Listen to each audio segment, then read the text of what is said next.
governorship election in Ondo State. How the event report is presented in the studio. The Progressive Nation Women for Aida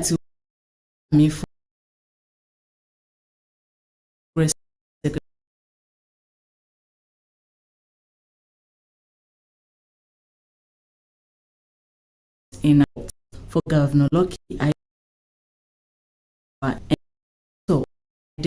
in the November 16 governorship address presented by his deputy staff.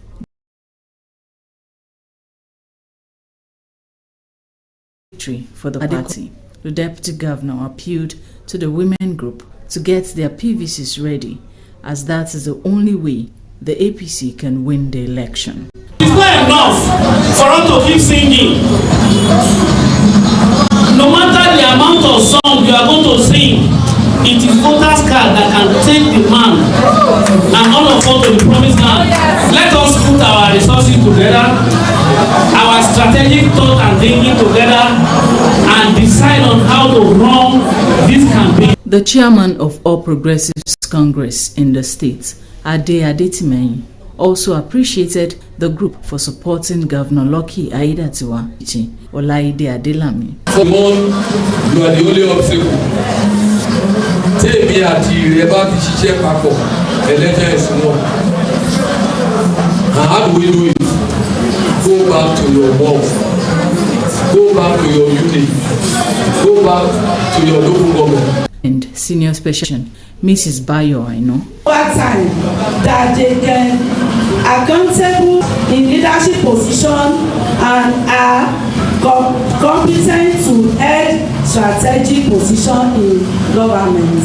We are the backbone of our society, and our participation in politics is critical for building a more just and equitable world. Others who spoke at the event also urged members to vote for Governor Lucky Aiyedatiwa and his deputy come November 16 governorship election in Ondo State. Elections are being won at the unit level. We must all go back to our different towns and villages.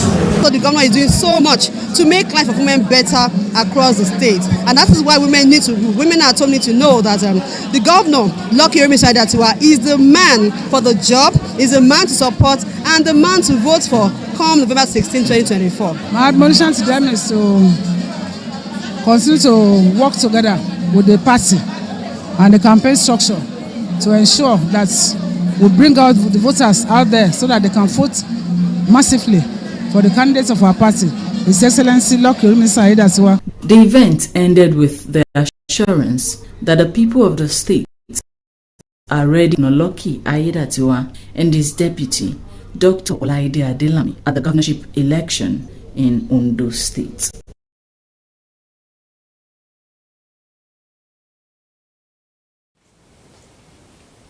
An older statesman and former governor of Ogun State, Chief Olusegun Osrc, has been described as a man of vision whose commitment to the enthronement of democratic government and unity of Nigeria is second to none.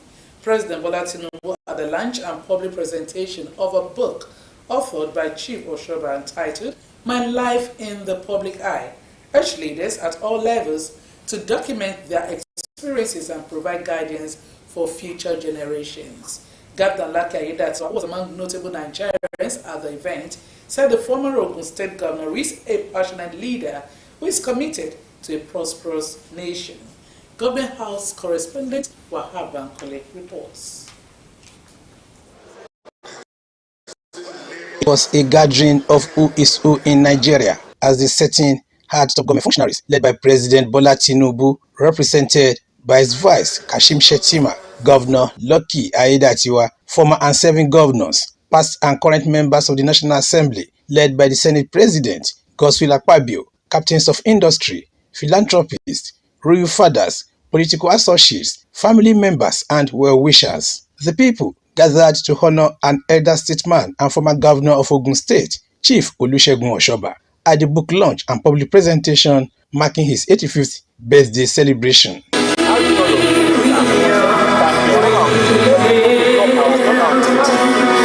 In their messages of goodwill, some eminent Nigerians, including Mike Adenuga, Chief Emeka Anyaku, Aliko Dangote, Kensington Abutu, the Olu of Ilaro, Oba Kehinde Olugbenle, Obafemi Otudeko, Babatunde Raji Fashola, James Ibori, and Niyi Adebayo congratulated the celebrant and described him virtuous and God-fearing. Ondo State Governor Lucky Aiyedatiwa, who congratulated the celebrant, said the dedication of Chief Oshoba to a united Nigeria is a response. He described the former governor of Ogun State a man of integrity and honesty while noting his journalistic acumen. Ogun State Governor Dapo Abiodun, Secretary to the Government of the Federation George Akume, and Senate President Godswill Akpabio applauded Chief Oshoba for his commitment to entrenching democratic government. Oshoba was a brave young journalist who discovered the bodies of the late Prime Minister Alhaji Tafawa Balewa and the Finance Minister Chief Okotie Ebo after they were massacred in cold blood during Nigeria's first and bloodiest military coup on January 15, 1966. Chief Oshoba related very well with all of us, irrespective of age, bracket. And if there's anybody here who wishes to be there when he's 95, 10 years from today, can say, aye. And those who do not want to be there when he's 95 years, can you say, nay? The eye serve it. President Bola Tinubu described Chief Oshoba as a nationalist whose life is an inspiration to upcoming generations. Represented by his vice, Kashim Shettima, the president stressed the need for leaders across all facets to document their experiences and provide guidance for future generations. I would like to highlight one important aspect of Aremo Oshoba's life, his commitment to Nigeria's diversity and unity.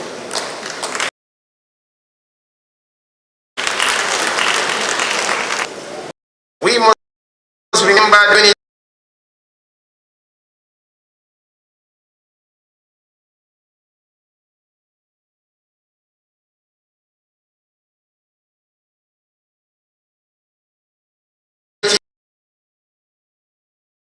and cooperation are essential. Our people must support our administration's efforts to better the.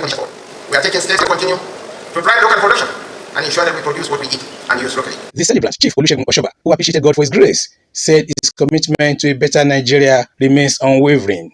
I did not devote enough time for them when I was practicing journalism, because journalism is a 24-hour profession. So I devote my time now to all of you. And I'm very happy that none of you have disappointed me. High point of the event were the cutting of the celebration cake and the official launch of the book. Titled My Life in the Public Eye, the book captures public perceptions of who the author and celebrant is. It also provides insights not only to his person and politics, but his craft as a journalist. From Lagos State, Wahab Bankole, Osrc News. The organized labor in Abia State has suspended its 7-day strike ultimatum it issued to the state government, scheduled to begin today. The labor union has threatened the strike over the government's inability to sit over the payment of the expired 30,000 naira minimum wage and the 35,000 naira palliative wage award as approved by the federal government. Following the ultimatum, Governor Alex Oti met with the members of the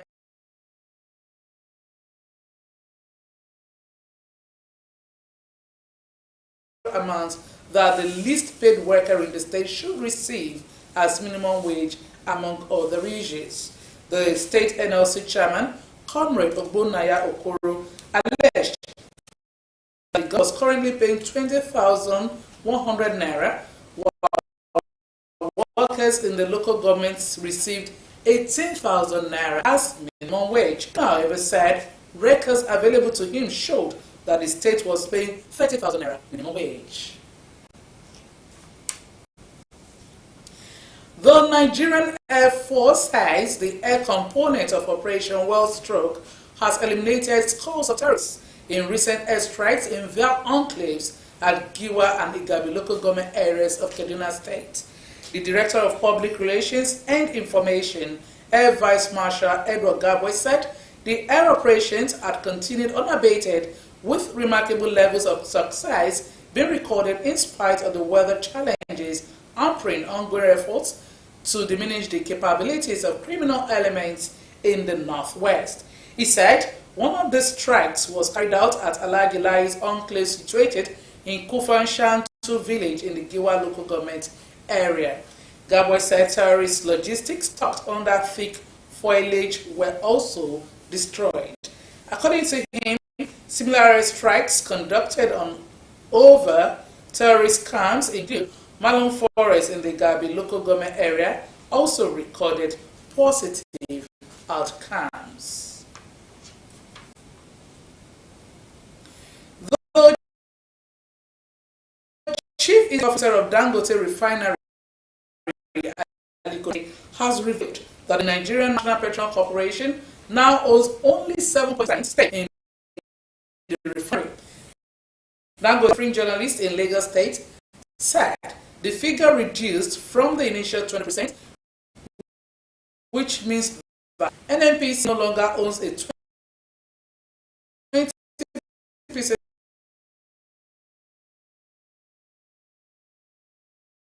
stake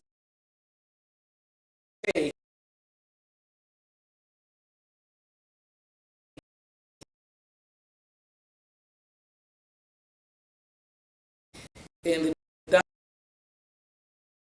refinery. According to him, NNPC remains to pay the balance in June, but have yet to fulfill the obligations. Now only own a 7.2% stake in the refinery.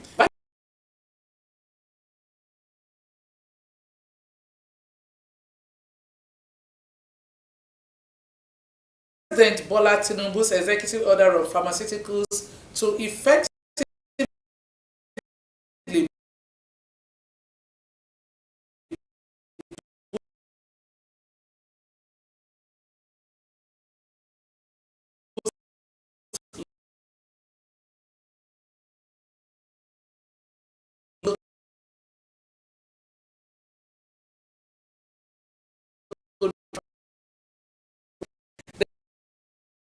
benefits of the order emphasized that the most crucial factor for the success of domestic pharmaceutical trade is a stable exchange rate. The drug manufacturing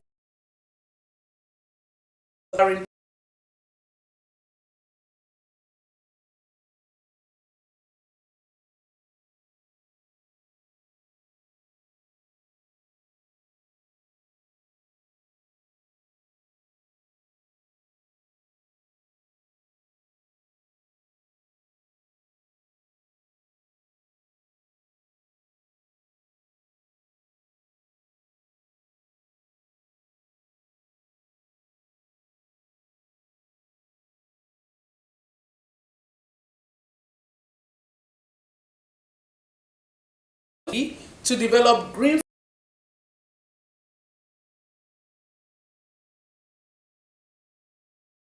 it's a host workshop on for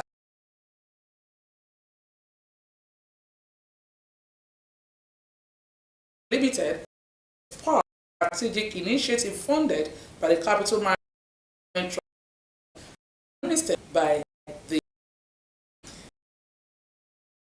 innovative consolidation growth over the growth over the past decade.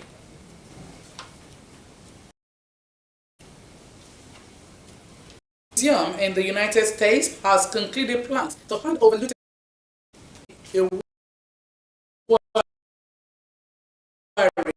second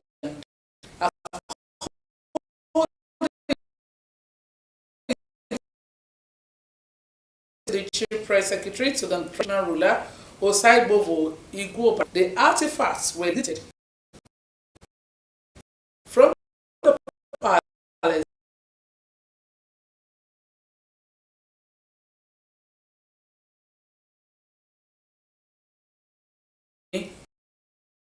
Benin.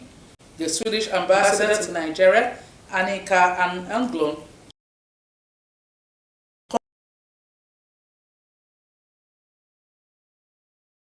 conveyed the Swedish the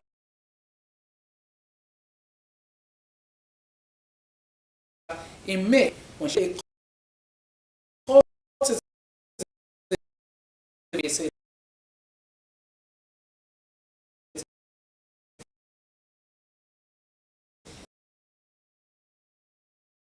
to the Oba in Benin, Edo State.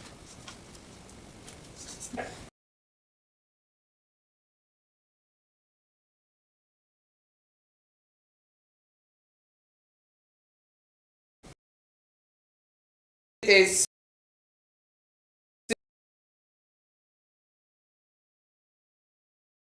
says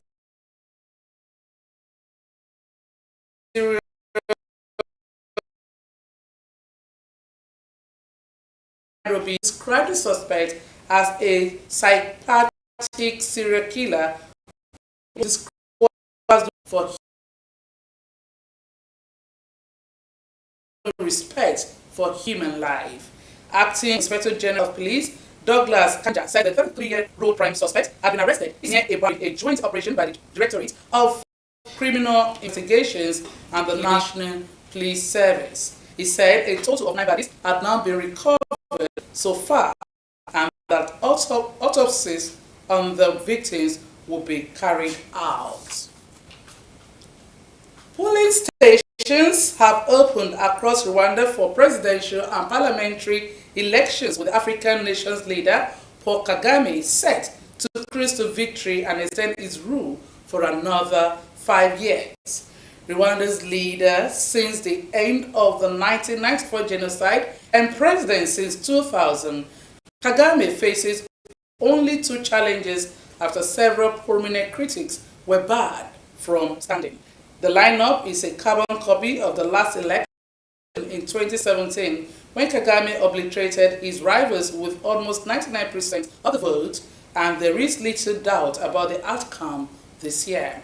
Frank Abineza, leader of the Democratic Green Party, and independent Philippe Mpayimana were the only 2 candidates approved to run against Kagame out of 8 applicants. With 65% of the country's population under 30, Kagame, who is running for a 4th term, is the only leader most Rwandans have ever known.